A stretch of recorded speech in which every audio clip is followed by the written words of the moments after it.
Okay, so first I'm going to start with showing you how to frost a cake. That's one of the most popular questions we get, is how we get our cake so smooth. A couple tricks: we do put parchments on the bottom of our cakes, so you always want to make sure you peel those off, and we bake all of our cakes in 2 layers. So I adhered my first cake to the board. I'm going to peel off my parchment, and you can fill the cake with whatever you like. If you're going to fill it with a jam or custard, anything like that, you're going to want to put a dammer on the outside of the cake, and what that is just kind of a bead of frosting that's going to hold in that filling.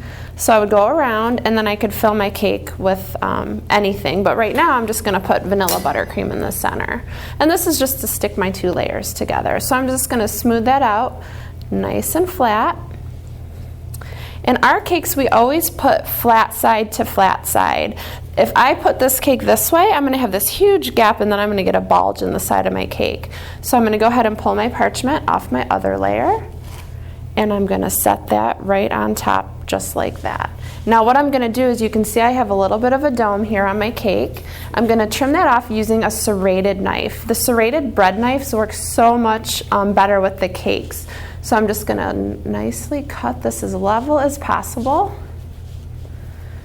And you could either save this to make little treats for your friends and family, or you could just get rid of it. And now that my cake is nice and level, I'm going to start with doing what we call a base coat or a skim coat. Now that I just work white from my bowl of frosting. I'm just going to plop that on there.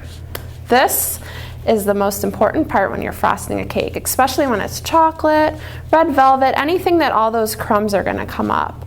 So now I'm going to get that on the sides as well. And you can see I'm using a large offset spatula, and that's going to kind of help when I'm going around the sides, that I'm going to reach all the way to the bottom. If you use a shorter one, a lot of times you're only making it halfway down the cake. And the purpose of this is just to lock in all of these crumbs, so it doesn't have to be perfect. And I'm just going to keep going around. Okay, now that looks a little messy, but that's actually going to work just fine. Now the trick to frosting a cake, we're going to want to let this get cold.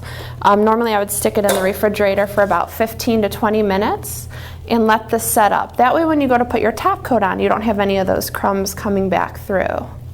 And we use a Swiss meringue buttercream. Any meringue buttercream is going to work well. That's why we get our frosting so smooth, because it has eggs in it, and it's a lot lighter than the decorator frosting. Now I'm going to skip right to the frosting part of the cake, and we make it a little bit easier by actually using a piping bag. And that's going to squirt on just the right amount of buttercream. Now I normally skim always in white, and then I'm going to frost in a color. If I was just going to frost this in white, I would just fill my bag with white, whatever color you want to use. And all I did was cut a little bit of my tip off, so it's just missing about a ½ inch.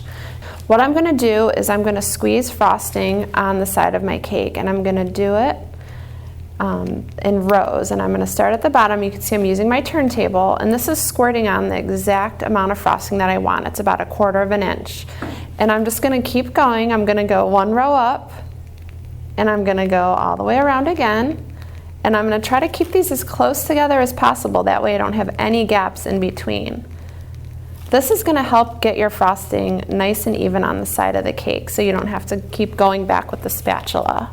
And this is the way that we show how to frost a cake in the classes and with all of our employees too, and it helps out a lot. So I'm just going to keep going. And I'll go all the way to the top. I'm going to refill my bag.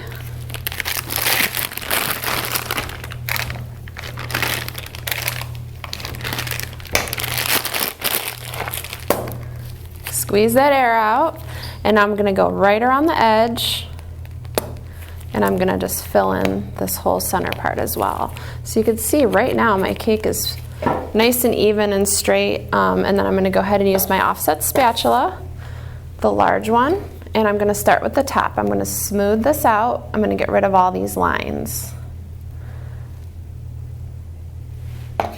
And now I'm going to smooth out the sides, and I'm going to use my offset spatula just to kind of go back and forth and try to get rid of all the little lines that I created.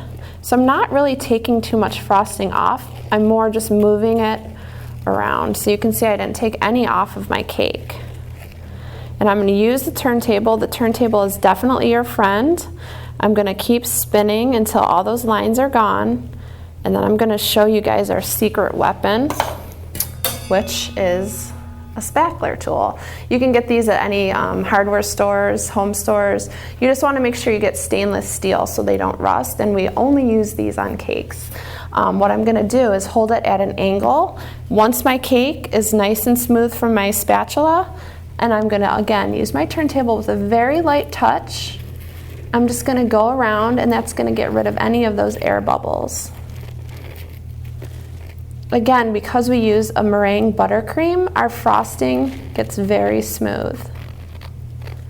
And I'm just going to keep going until it looks good. And you always want to stop right when you think it's perfect. If you keep going, a lot of times you'll start creating more air bubbles. And that looks pretty good. A lot of times people think our buttercream is fondant because we get it so smooth. And now I'm going to use my offset, and I'm going to kind of just get rid of all these edges here. And every time I swipe the top of my cake, I'm going to wipe it off on the side of my bowl. If you didn't wipe it off, you're going to end up with a big rim of frosting on the side of your cake. And you can see I'm not going all the way across. I kind of stop right in the middle. This is just creating that nice edge. I'm not rounding it and coming up and over. I'm coming straight across. Now when we do cakes, you know a lot of our cakes are covered in frosting flowers. Now if this cake was going to be covered in flowers, I wouldn't pay too much attention to getting the top perfect.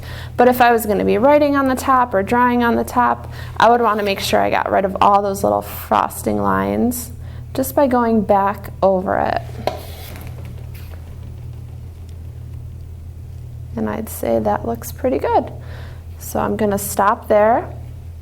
And at this point I would put the cake in the refrigerator for about a half an hour or so before I decorate it so our frosting can set up. Since it is the meringue buttercream, it never crusts over. It always stays soft. So you hear us talking about refrigerating it a lot. That's just going to help and make it a lot easier for you when you go to decorate it. I'll just clean up my board.